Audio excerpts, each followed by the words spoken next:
Some critical healthcare roles, such as radiographers and pharmacists, are in short supply. That's according to a few private hospitals here in Singapore.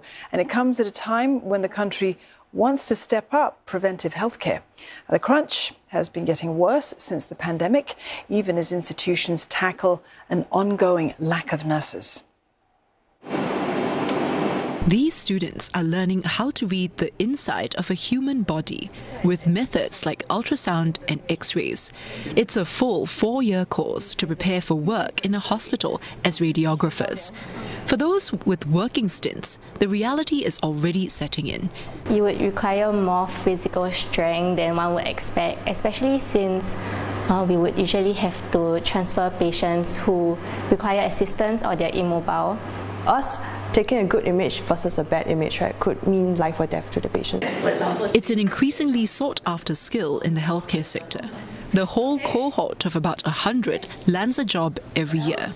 The curriculum is recognized by the Allied Health Professional Council. So what happens is that at the point of graduation, they are actually registered to perform as a professional radiographer in Singapore. Yet various private hospitals like Mount Elizabeth and Gleneagles say there isn't enough in the pipeline to fill certain healthcare roles.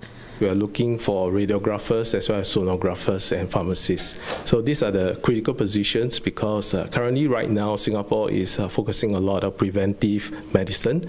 So there's a lot of need for executive health screening.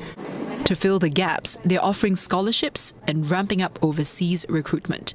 They're looking at places like Malaysia and Australia, where qualifications are recognized in Singapore. A different hospital, Mount Alvernia, is also looking abroad for similar roles like pharmacists. This issue is piling the pressure on these hospitals at a time when nurses are also in short supply. We are looking to working with partner with agencies from Indonesia, to look for nurses to come to Singapore to work. But in addition to that, we're also exploring to new countries such as China as well as in Taiwan. It also means coming up with creative methods. For the Malaysian nurses who are living in Johor Bahru, we have actually arranged a bus to commute them between JB to Singapore to work.